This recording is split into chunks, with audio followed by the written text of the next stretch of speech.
मुश्किल उस निज़ाम अच्छा निज़ाम बनाना और भी मुश्किल है कि अगर आप निज़ाम को खराब और बर्बाद कर देंगे, उसको दोबारा खड़ा करना उससे भी ज़्यादा मुश्किल।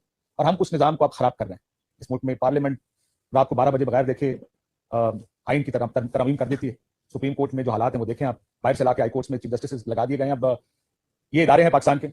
मैं जब हमारे पे केसेस मेरे पे बनने शुरू हुए तो एक मशवरा मुझे दिया गया, कोशिश करें, खासकर जब पैमरा का पहला नोटिस आया और हम मुझ पर केस बना के कोशिश करें फैसला खिलाफ ना हो, क्योंकि आगे किसी जगह आपको रेमेडी नहीं मिलेगी।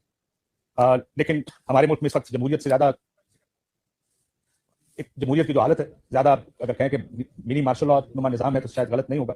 लेकिन ये अब से हमारा मसला शुरू नहीं हुआ। मैं पहले भी कह चुका कि हाइब्रिड निजाम इसने इस मीडिया को बहुत नुकसान पहुंचाया। जब पावर सेंटर सारे इकट्ठे हो गए, ऑपोजिशन तो हमेशा से हमारा एक नेचुरल एलाई रहा है, हमेशा से हमारी अलायंस रही है ऑपोजिशन के साथ। जब भी ऑपोजिशन होती है हम फ्रेंड्स विद द ऑपोजिशन। लेकिन ये जब से हुकूमत और फौज एक पेज पर आए हैं, उसकी सबसे बड़ी कैजुअलिटी पिछले 4 साल में मीडिया बना। हमारे साथ बड़ा मसला, मैं आपको अपनी जात की मिसाल अगर कहें तो मैं दे भी देता हूँ। जैसे मैंने कहा कि पैमरा के नोटिस तो आए, फिर मुझे एफबीआर के जब नोटिस आने शुरू हुए तो मेरे वकील ने एक दिन फोन करके कहा, सर ऐसा कोई कानून नहीं एफबीआर पर जो हम पे ना लग गया हुआ। मैं ये दावा तो नहीं करता, लेकिन मेरी खुशफहमी है कि शायद मैं पाकिस्तान के सबसे ट्रांसपेरेंट टैक्स पेयर्स में से एक हूं। मैंने आज तक जो भी चीज खरीदी है वो उनको डीसी रेट पे नहीं खरीदी, मार्केट रेट पे खरीदी, सिर्फ इसलिए ताकि मैं सिस्टम को हुडविंग करके काम ना करूं। इसलिए मुझे बड़ा इस बारे में अपने ऊपर एक जोम रहा है कि मैं एक अच्छा टैक्स पेयर हूं। लेकिन फिर जो एफबीआर के निजाम ने मेरे साथ किया, मैंने किसी पूछा, उन्होंने कहा सर ये हम नहीं कर रहे, ये कोई और कर रहा। एक दिन मुझे लाहौर से, मेरे इन-लॉज लाहौर होते हैं, वहां से फोन आया कि आप पर एफआईए का कोई फाइनेंशियल फ्रॉड की इंक्वायरी चल रही, क्योंकि उनके सारे जो बैंकर्स थे उन्होंने फोन करके उनको बताया कि उनको एफआईए की तरफ से खत आए हैं फाइनेंशियल फ्रॉड के लिए कि काशिफ अब्बासी के खिलाफ यह है। तो उनके सारे अकाउंट्स, तो मेरे इन-लॉज तक के अकाउंट्स चेक किए गए, वो लोग जो पाकिस्तान में रहते भी नहीं। लेकिन मुझे कोई इसलिए एतराज नहीं कि मुझे मेरे पास छुपाने को कुछ नहीं। जब एफआईए से चेक किया तो उस टाइम पता चला कि मेरा नाम किसी ब्लॉक लिस्ट पर भी है और मैं पाकिस्तान छोड़ के बाहर भी नहीं जा सकता।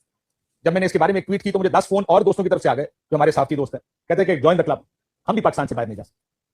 मेरी बीवी एक दिन अकाउंट अपना ऑपरेट करने बैंक गई, पता चला अकाउंट फ्रीज हो गया। मैंने उसके ऊपर ट्वीट की, बहुत से लोग दोस्तों के फिर मैसेज आ गए जॉइन द क्लब, हमारे भी अकाउंट फ्रीज हो गए। मैंने तो सुना वो असदपुर मेरा छोटा भाई है, उसने तोते खरीदे थे, जिस शख्स से तोते खरीदे थे उसके अकाउंट भी फ्रीज थे इसमें। तो ये हालात, और ये मैं एक छोटी सी आपको मिसाल दे रहा हूँ, बहुत सी चीजें ऐसी हैं जो शायद फिर किसी वक्त हम बात करेंगे। गुजारा इस हद तक रहती नहीं, बात इससे आगे भी जाती है, बहुत सी चीजें हमें कही जाती हैं, कन्वे की जाती हैं। सो हमारे लिए हालात बड़े मुश्किल सिर्फ इसलिए, एक तो जब आप ऑफर किया जाता है वो तो आपको ऑफर कर देते हैं। मैं अकेला ऑफर नहीं, मेरा ख्याल है बहुत से और दोस्त भी हमारे ऑफर है। तो ये मुकदमा सिर्फ मेरे अकेले का नहीं, ये मुकदमा उन तमाम दोस्तों का है जो टीवी पर बात करना चाहते हैं लेकिन उनको बात नहीं करने दी जाती। मैं तो बहुत कुछ देख चुका। मेरा पहली बैन मेरे पे आया था 2007 में, मेरे पे 2020 में ब्लास्फेमी भी लगाई थी एक दफा, और मेरे मस्जिदों में तकरीरें भी हुई मेरे खिलाफ। लेकिन ये निजाम तो हम भुगतते आ रहे हैं पिछले बहुत अरसे से, लेकिन पिछले 4-5 साल में ये ज्यादा खराब हो गया, ये ज्यादा सख्ती आ गई है इसमें। इट्स बिकम ईजी कि किसी एक पॉलिटिकल व्यू को या किसी भी वजह किसी शख्स के व्यू को कंट्रोल जबरदस्ती जोर से करने की कोशिश की। और अब पीका भी आ गया। मुझे याद है जब पिछली हुकूमत में पीका आया था तो पार्लियामेंट हाउस के सामने हमने कैंप लगाया था, हम सारे उसमें तकरीरें करते थे, ऑपोजिशन आती थी।